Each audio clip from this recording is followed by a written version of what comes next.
gravar, estou com o meu instrumento novo de combate à menopausa. Está muito calor. Tá, muita umidade, muito calor, e quando dá aquela abafa, Vamos a com célebre. surpresinha, Hoje eu mãozinha e vou. surpresinha. Você, olha, já dei um aviso à Cláudia. É. 1, 2, 3 e já. Atenção, trabalho. posso começar? Não sei. Já que eu tô com a surpresa, tô com a minha malinha cheia de surpresas. Ah, meu Deus, meu Deus. Quem quiser que te compre. Unissex começando com surpresa!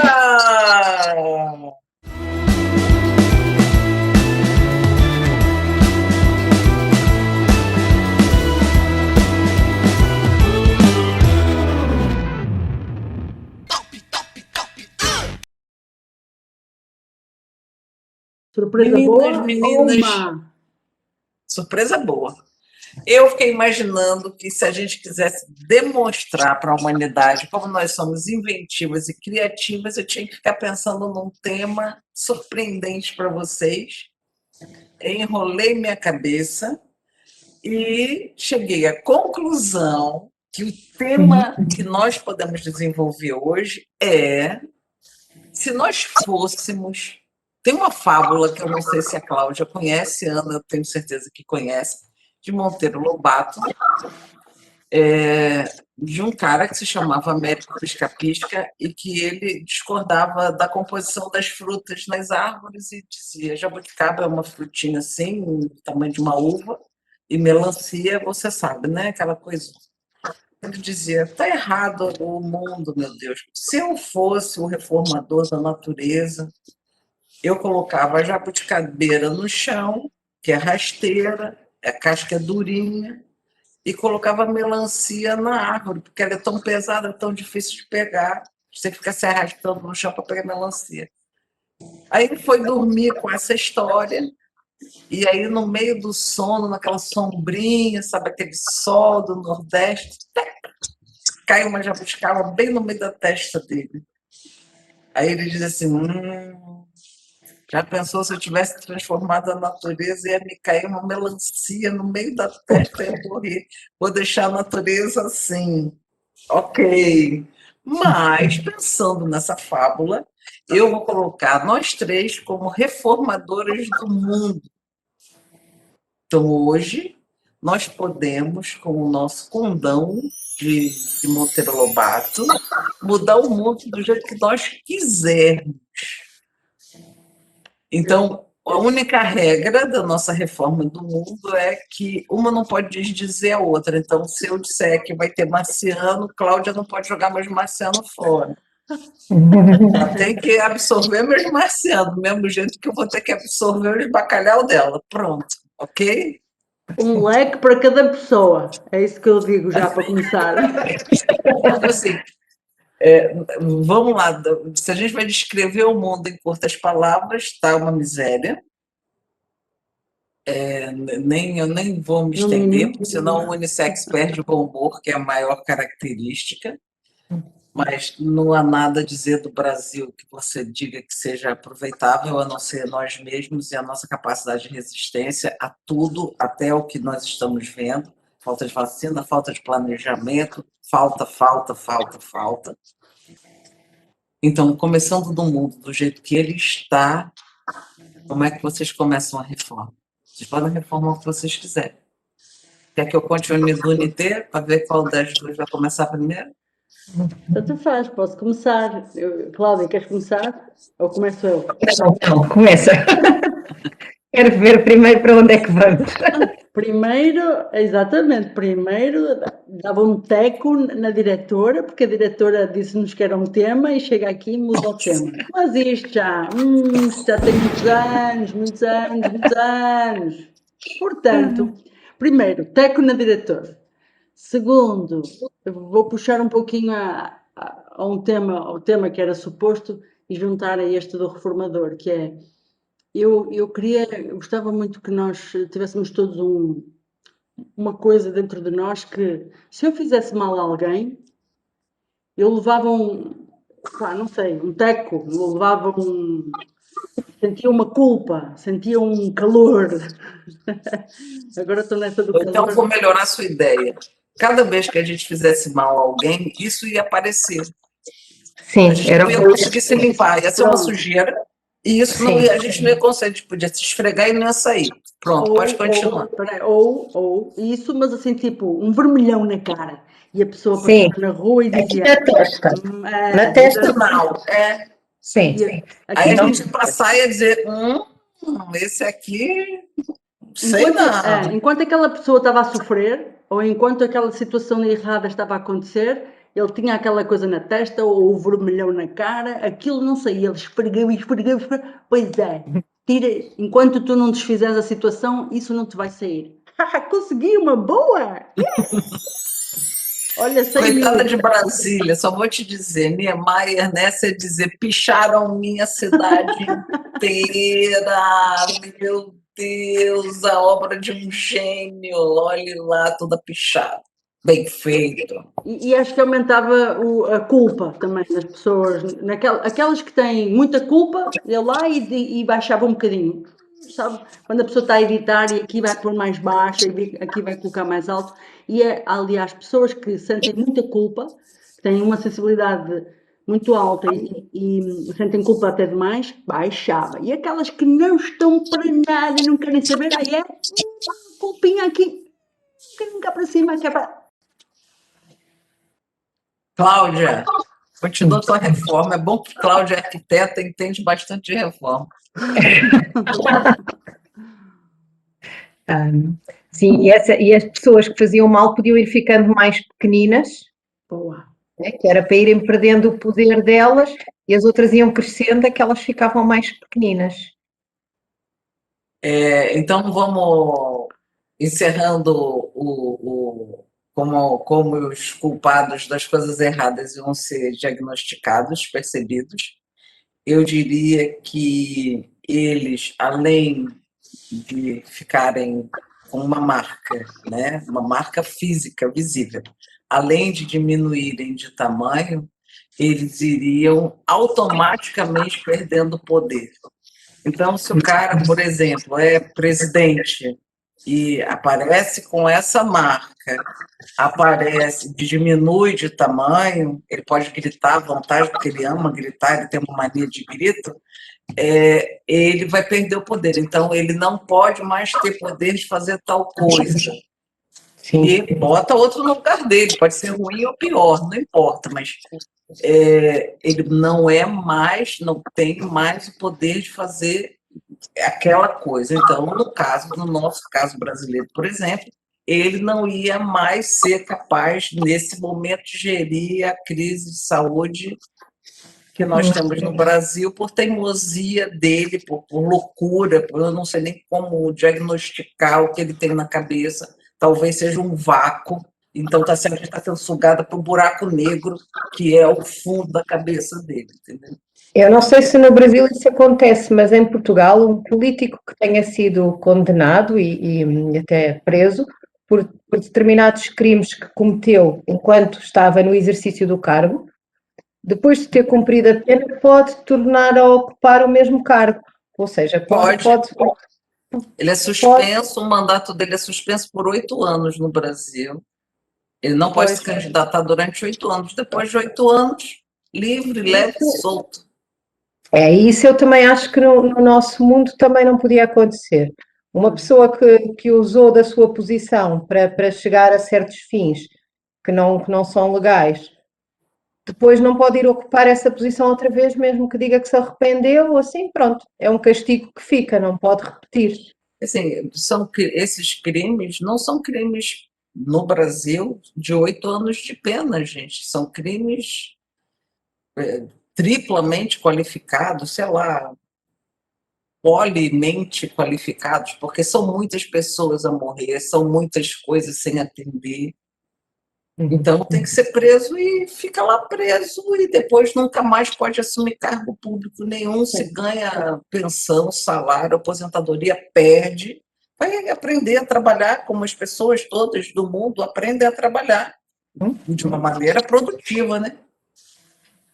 Eu digo, juntava mais uma, que é na África do Sul, penso que vocês sabem, acho que toda a gente sabe, que na África do Sul, depois de tudo, quer dizer, mas enfim, depois de tudo, o principal que aconteceu com o racismo e com atrocidades, eles colocaram uma espécie de um julgamento popular, onde as pessoas iam a um lugar, ficavam em frente à família de quem tinham violado, estuprado, assassinado, etc., e diziam: fui eu que fiz, peço desculpa, eu espetei aqui, eu fiz assim, eu fiz assado. Quer dizer, a pessoa era perante um público, perante um grupo de pessoas, falava, assumia a sua culpa, e acho que ainda fazem isso, mas na altura foi muito falado e era surpreendente porque os culpados acabavam por perceber melhor aquilo que tinham feito de errado.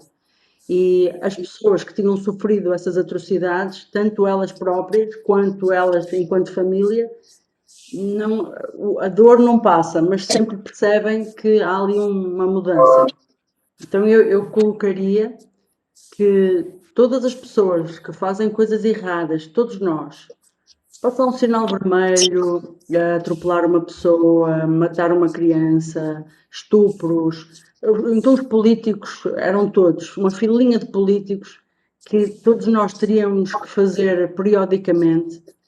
Só para avisar que a gente está chegando ao final do primeiro terço do programa, hein, pessoal? Objetividade aí na hora de falar. E no caso dos políticos, vou buscá-los porque é um exemplo mais prático. Uma vez por semana, os mídia, uma vez por semana, tinham que colocar num programa ou um horário naquele dia em que determina. É como mais vacinas, tá? Agora é a semana das pessoas com 80 anos, agora é a semana. Muito bem, esta semana são os políticos do Estado, não sei quê, ou os ministros, o ministro da Economia e os secretários da Economia, enfim. Fazia-se uma organização e eles iam à televisão dizer as coisas erradas que fizeram. Porque, na verdade, o que é que acontecia quando éramos crianças? Os nossos pais chamavam-nos e diziam: quem é que pegou nas balas, nos roçados? Quem foi? Não fui eu. Não saem daqui enquanto não disserem quem foi. Não saem daqui enquanto não resolvem isso. Não saem daqui enquanto não se entendem. Vocês são irmãos, brigaram, entendam-se aqui. Portanto, porquê que isso deixou de acontecer? Então, isso eu fazia. Eu obrigava as pessoas adultas a fazerem isso, a assumirem perante o... Se é uma profissão pública... Sim, força. Vou melhorar a sua ideia. Então, eles vão falar lá o que fizeram, mas se falharem e não falarem tudo, eles vão prestar serviço comunitário naquilo que eles estão suspeitos. Então, por exemplo, a gente está suspeitando que houve uma péssima gerência da pandemia no Brasil. Então, vai empurrar a maca. Não sabe fazer nada, não sabe fazer nada com relação à saúde, para dizer, morra, eu não sou coveiro, não quero nem saber. Vai empurrar a maca, receber as pessoas sem oxigênio no hospital e dar um jeito delas respirarem. Sempre dá uma ajuda. Ele não é atleta, ele não é o super, vai lá empurrar. Sim, em vez das penas serem uma coisa que às vezes, muitas vezes é inútil, não é? A pessoa está presa ou paga. Não, as penas tinham que ser de tal forma que compensassem as vítimas por o crime que foi cometido. Quer se fossem indemnizações também, mas fazer esse tipo de trabalho que compensasse, que não é? Que fosse útil de alguma forma, não é só ficar fechado numa prisão. Exato. Não, era converter esse tempo num tempo que compensasse a sociedade por aquelas falhas, pelos crimes, não é? Por aquilo pelo mal que causaram. Isso Bom, que então nós já moralizamos Ana, espera só um pouquinho. Isso que a Cláudia está a falar podia ainda ser com a família que fizeram dano. O que é que vocês acham? Portanto, eles teriam que fazer uma coisa bem, no caso do Brasil, até o momento... Não, sim, mas por exemplo, imagina... Pronto, entendeu? Mas eu fico responsável por acompanhar essas famílias. Por exemplo, eu assalto uma pessoa e a pessoa fica ferida e eu vou presa e o meu trabalho é ver aquela pessoa fazer o curativo, dar de comer, sei lá, pôr a Sim, pessoa para...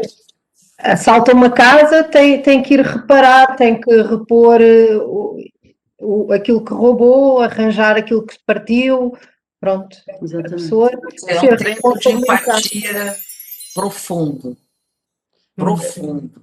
Ver exatamente o que fez, porque as pessoas não percebem o que fazem, não sabem que família era aquela, o que destruíram, elas precisam de perceber o que destruíram.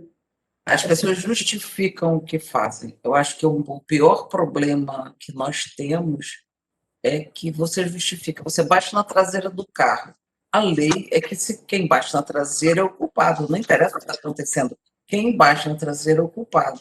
Mas a gente justifica. Ah, também freou, de repente, sei lá o que ela estava fazendo, a mulher estava maluca lá na frente. Quando eu vi, freou, não me deu tempo.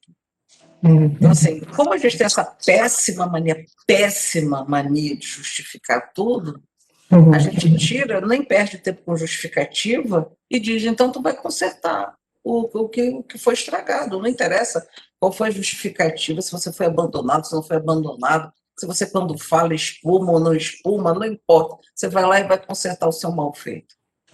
Olha, E outros fica lá. são crimes de vergonha e de dignidade para mim. Eu, sei lá, A gente vai ficar em crime, não vamos consertar nada, só lei. não, mas espera, sim, mas tipo, Ah, estupro, violação, violência, essa pessoa, a pessoa que sofreu esse dano na sua dignidade, ela tem que ser, na minha opinião, ela teria que ser recompensada pela sociedade. E pode ser o que vocês quiserem, pode ser chegar a casa e olhar para a conta bancária, ou a sociedade perceber que o problema daquela pessoa que ela tinha antes daquilo era não tinha dinheiro, muito bem, na conta dela vai aparecer uma quantia boa para resolver a vida dela toda. O problema dela era não ter casa, pois a sociedade vai ter que lhe dar uma casa. O problema dela era um filho estar com problemas não sei o quê, a sociedade vai ter que resolver. Isto é, a sociedade enquanto consciência, ia ter a responsabilidade de corrigir a vida daquela pessoa que sofreu a humilhação e a pessoa que lhe fez sofrer essa humilhação, que a traiu, que a estuprou,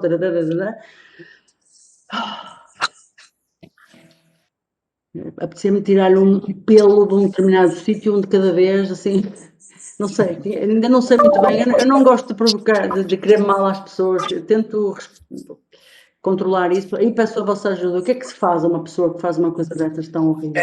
eu acho que, assim, eu colocaria um estuprador, um assassino, um ladrão, diante do que ele fez, ia passar um filme, e ia dizer assim, como é que você faz para parar esse filme? E ia colocando, eu ia parar depois que eu matasse. Não, ainda não é suficiente. Ele ia ficar se revendo, e revendo também sendo acompanhado finalmente, porque a sociedade também abandona as pessoas de todas as maneiras. Ela abandona aqueles que são atacados e abandona os atacantes também, porque acaba que você vai num presídio, o presídio deveria recuperar pessoas. Não um depósito de lixo. Você tem que recuperar o caráter da pessoa, então a pessoa precisa morrer, porque como é que você vai devolver aquela pessoa à sociedade? É impossível. A sociedade parece que é um pouco suicida, porque ela cria armadilhas para si mesma. Então, eu vou presa com 20 anos, vou sair com 40. Estou viva, jovem, forte, e Mas nesse revoltada, abandonada num lugar onde não cabem as pessoas com cama para dormir para todas, com barata, com rato, com umidade. Não dá. Não, por isso era importante que as pessoas que estão presas, lá está, que fossem confrontadas com aquilo que fizeram e fossem recuperadas até no sentido de emendar de alguma forma. Há coisas que se calhar não têm emenda, mas pelo menos terem a consciência de que tinham que emendar os seus erros e E aprender assim, aí a gente ia por naquele outras pessoas. circuito, por causa da lei de Ana, ia ser colocado diante da vítima ou da família da vítima, ia ter que arrumar uma explicação. Mas a família podia falar. A família não ia dizer, desculpa e pronto, acabou. Não. Então, Desculpa não tira a dor. O cara vai ter que dizer, olha, eu sou uma pessoa descontrolada, eu sou descompensado, eu tenho um problema de caráter. Vá lá, diga o que é que você tem para ser um criminoso. E todo tipo de criminoso, até o cara que roubou uma galinha diz, eu roubei a galinha do seu quintal porque eu tinha fome, eu precisava comer. E o cara que tem 200 galinhas poder dizer, eu perdoo o seu crime. Aí entramos noutra parte que eu estava a pensar numa sociedade que fosse ideal, que nós pudéssemos corrigir. Essa era uma das coisas que precisávamos de corrigir, era as desigualdades. Há muitos crimes que nascem exatamente por causa dessas desigualdades e a fome é uma coisa terrível, não é? E nós olhamos para o lado e vemos que uma pessoa tem 50 galinhas e nós não temos uma galinha para o jantar e temos a família a passar fome. Quer dizer, há crimes que nós acabamos por perceber porque é que eles acontecem e porque é que as pessoas caem em determinadas situações. Então, eu acho que muito importante era conseguirmos equilibrar essas desigualdades, conseguirmos que todas as pessoas tivessem a possibilidade de ter uma vida digna e uma vida aceitável, uma vida com aquilo que se considera que é o mínimo para as pessoas viverem bem, não é? Serem capazes de viver numa sociedade e viverem bem.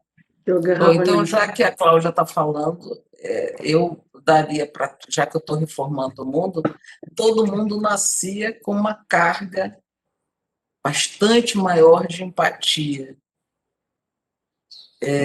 Então, se eu tenho 50 galinhas, não precisa ninguém me dizer que eu posso dar uma galinha ou um galo para o vizinho que não tem nem ovo. Ou eu posso, durante esse mau período, dizer, bom, eu tenho 50 galinhas, não me custa nada dar 2 dúzias de ovos a cada 2 dias para o meu vizinho, pelo menos ele come o ovo. Ou eu vou matar 10 galinhas, pô, não custa nada eu dar as asinhas, que eu não gosto muito mesmo, porque as asinhas são importantes para quem não tem nada para comer. Mas aprender a, no mínimo, você dizer, eu posso fazer isso. Não é uma coisa assim que me faça falta, porque o que a gente percebe no mundo hoje é que parece que tudo faz falta para todo mundo. O cara está multimilionário e ainda sente falta de ter mais um lucro explorando o trabalho escravo, não sei de quem. Gente, você não pode ter uma empresa com rede, porque as pessoas são tão infelizes que elas podem se suicidar. Então, você prefere botar rede na sua empresa a descobrir por que motivo as pessoas são tão infelizes de trabalharem para você? Não é possível. É ser muito sem noção no mundo, entendeu? Então, eu daria muito mais empatia ao invés de sede de poder, por exemplo. Eu trocava uma coisa pela outra. O poder não devia ser uma coisa tão cegante. Essas pessoas, donas dessas multinacionais e assim, também deviam ser obrigadas a ir lá às fábricas. O trabalho do seu operário. Vai lá trabalhar. E onde estão as crianças a trabalhar 14 horas por dia, deviam ser obrigados a ir lá e passar lá um tempo e ver como é que vivem aquelas pessoas, o que é que rendimento lhes sai dali, o que é que comem, tudo. As crianças que nem vão à escola e que estão ali horas e horas a trabalhar. Porque eu acho que é muito confortável ficar sentado no nosso gabinete, no meio dos nossos milhões todos, e está tudo bem. Era preciso tirar essas pessoas da bolha e verem como é que as coisas passam cá em baixo. Bora apertar o passo, porque a gente entrou no terceiro terço do programa, hein? Plim, plim, plim, hein? As pessoas que trabalham com empresas, elas não conhecem gente, elas conhecem percentual e gráfico de pizza. Eu colocava essa questão de... do gráfico de pizza. Esses milionários, se tivessem filhos, os filhos iam para lá trabalhar, para a beira dessas crianças. Entendeu? Eu sou milionário, mas sou milionário à custa não das crianças dos outros, mas das minhas também. Que é para fazer isso que a Cláudia falou. Para ter noção de que o filho chega a casa a chorar ou o filho não quer estar ali, quer estar a brincar. Portanto, se o filho não gosta de estar ali, as outras crianças também não podem estar ali. E eu juntava uma outra coisa que tem a ver com uma grande questão que me preocupa há muito tempo, desde que eu tive a sorte de ter ido como treinadora a uns Jogos Olímpicos, e isso nunca mais me saiu da cabeça, que foi o que é que são os heróis? O que é que eu preciso de fazer para ser um grande herói numa sociedade como a nossa? E antigamente, nos tempos romanos e gregos e tal, os que eram os melhores atletas eram aqueles que recebiam depois, ganhavam a prova e recebiam dinheiro para toda a vida, a família tinha dinheiro para toda a vida, tinham, enfim, passavam a ser uma família especial. E hoje em dia a sociedade faz isso com o melhor atleta de golfe, o melhor atleta de natação, o melhor. Muito bem, eu não estou a dizer que essas pessoas não são boas, eu estive lá, eu sei que elas trabalham muito, eu sei que elas são excepcionais, mas em que é que elas contribuem para a sociedade? Isto é, eu ganho milhões porque eu sou a mulher mais rápida do mundo. Sou eu que tenho o recorde do mundo de 100 metros. Mas as pessoas continuam a passar fome, as pessoas continuam a ser violentadas, as pessoas continuam a ter problemas. Quer dizer, isso não ajuda. Então, eu não estou a dizer que essas pessoas não tenham que continuar a ser elogiadas e a gente bate palmas e Portugal então agora está a ganhar imensos prémios e eu estou super orgulhosa. Não é isso. A questão é, quem são os heróis de uma sociedade? Os heróis de uma sociedade têm que ser aquelas pessoas que sofreram e continuam a lutar. Mas sofreram. Essas pessoas, as pessoas comuns, que ficam horas numa fila, que têm que chegar a casa e cuidar de 5 filhos, cuidar do marido, cuidar da mãe que está doente, cuidar de não sei quem, cuidar. Essas pessoas também são heróis. Essas pessoas também elas têm que perceber que o que elas fazem é valorizado. Então, esses valores das sociedades, eu ainda quero rearranjar isso, reorganizar, porque um dia quero que a sociedade olhe e diga assim, parabéns, você é o mais rápido do mundo, muitos parabéns, merece tudo o que tem, mas esta senhora, minha vizinha, que passa dificuldades desde que eu a conheço, ela também tem que ser recompensada, porque ela é um herói também. Então, que a gente já está indo para o conceito de $1 milhão. Gente, o tempo voa quando a gente está fazendo nossas sessões, né? Eu já dei o meu, agora é com vocês. O meu conceito de $1 milhão, quer dizer, a minha mudança de $1 milhão, que não é o conselho, era que em todos os países, todas as pessoas ricas, pobres, iam usar os mesmos sistemas. Não interessa. Então, o sistema de saúde ia ser para o cara mais rico do mundo, igualzinho para o cara mais pobre do mundo. O sistema de habitação também. O sistema de transporte também. O sistema judiciário também. O sistema de educação também. Todo mundo ia ter que usar o mesmo sistema. Nós íamos perder a capacidade de criar sistemas paralelos. Porque aí as pessoas iam parar de investir no egocentrismo e iam começar a investir o seu dinheiro na melhoria do sistema, um sistema. A segunda coisa que eu faria era que não existiria mais a possibilidade de você, tendo dinheiro, você evitar perceber a dor do outro.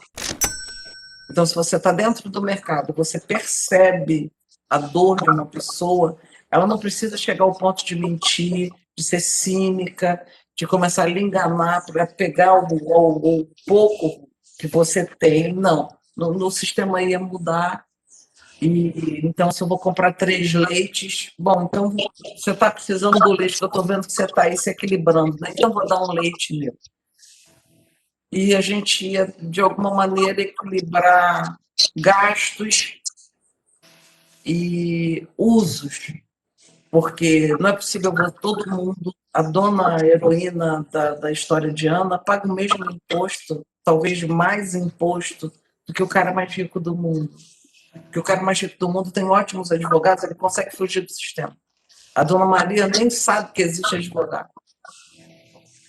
Vai, Cláudia.